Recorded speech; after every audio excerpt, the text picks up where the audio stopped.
Bonjour, bienvenue dans cette deuxième partie de la vidéo dédiée aux lois de Kirchhoff. Dans celle-ci, on va effectuer un deuxième exemple d'analyse.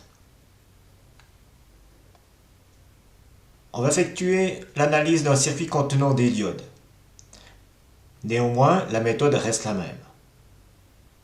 On va débuter par placer le sens des courants qui se trouvent dans le circuit.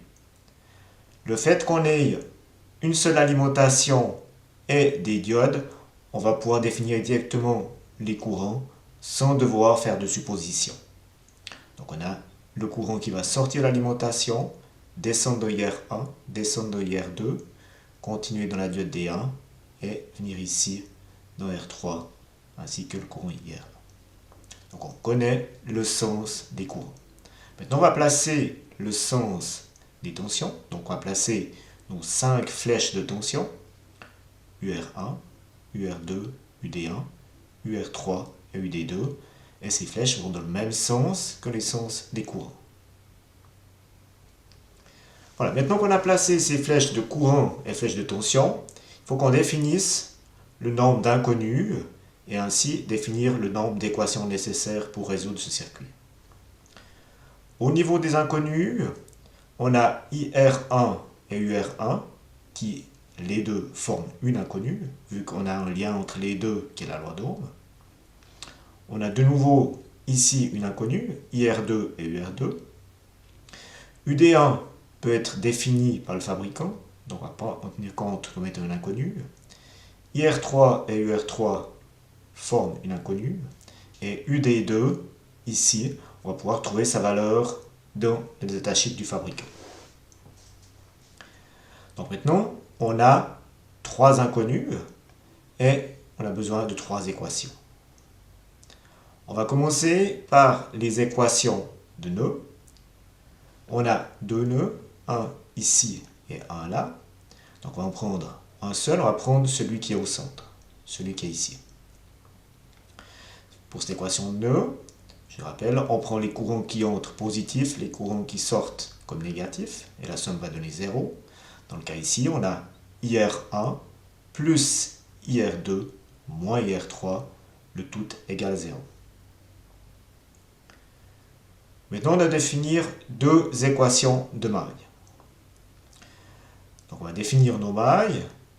Première maille, on va prendre ici, dans le sens d'aiguille de montre, la maille qui est là, qui passe par l'alimentation R1, R3 et D2. Ensuite, pour la deuxième maille, on pourrait prendre une maille ici qui tourne dans R1, R2, D1, ou alors prendre l'alimentation R2, D1, R3, D2 et revenir ici. On va prendre la maille ici. Donc maintenant, si on lit l'équation numéro 2, donc on va prendre toutes les flèches de tension qui sont dans le même sens que le sens de la maille comme positif, celles qui sont au sens inverse comme négatif. Donc on va avoir moins VCC plus UR1 plus UR3 plus UD2. Et vu qu'on arrive à la fin, on arrive à égal 0. La maille numéro 3, celle qui est ici, si on part depuis ce point-là, on a moins UR1 plus UR2 plus UD1, et vu qu'on est revenu au point de départ, égale 0. Voilà, on a maintenant nos 3 équations, donc on va pouvoir résoudre ce système. Pour ceci, il faut qu'on passe à une étape mathématique. Pour débuter cette résolution mathématique, on va d'abord réinscrire ici nos 3 équations de base et analyser là où se trouvent les inconnus.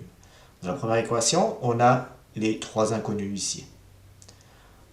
Dans la deuxième équation, on a 2 inconnus et aussi 2 inconnus dans la troisième. Donc on voit qu'il ne faut pas qu'on débute par l'équation numéro 1. On a meilleur temps de débuter par les équations 2 et 3. Autre chose que l'on voit, on voit qu'on a l'inconnu lié à R1 qui se trouve dans les 3 équations. Donc ça va nous mettre ici dans la voie, dans la direction dans laquelle on doit aller. Donc on va commencer par l'équation numéro 3 et on va extraire UR2. Donc on va passer le moins UR1 de l'autre côté et on va passer le plus UD1 de l'autre côté. Donc ça nous donne que UR2 est égal à UR1 moins UD1. Et on va faire la même chose pour l'équation numéro 2. On va isoler UR3 pour avoir UR3 en fonction de UR1. Ce qui est le cas ici, on a aussi UR2 en fonction de UR1. Et dans ce cas-là, on va garder UR3 ici à gauche. On va passer les trois autres termes à droite. Donc le moins VCC va devenir plus VCC.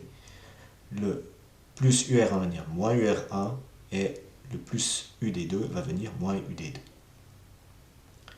Voilà. Et maintenant qu'on arrive à cette étape-là, on va prendre l'équation numéro 1 qui contient les trois inconnus. Et on va travailler sur celle-ci.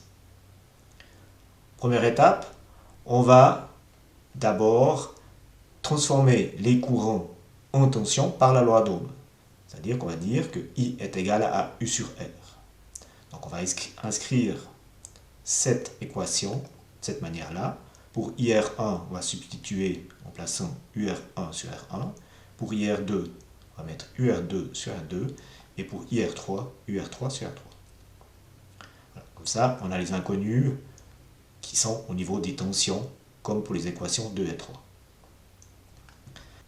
On va maintenant mettre au même dénominateur commun les trois termes qui sont ici. Donc, dénominateur commun qui sera R1 fois R2 fois R3. Donc, on va multiplier le premier terme par R2, R3, le deuxième par R1, R3, et le troisième par R1, R2. Maintenant, vu qu'on sait que cette division donne 0, on sait que le multiplicateur est égal à 0, donc on peut l'inscrire de cette manière-là.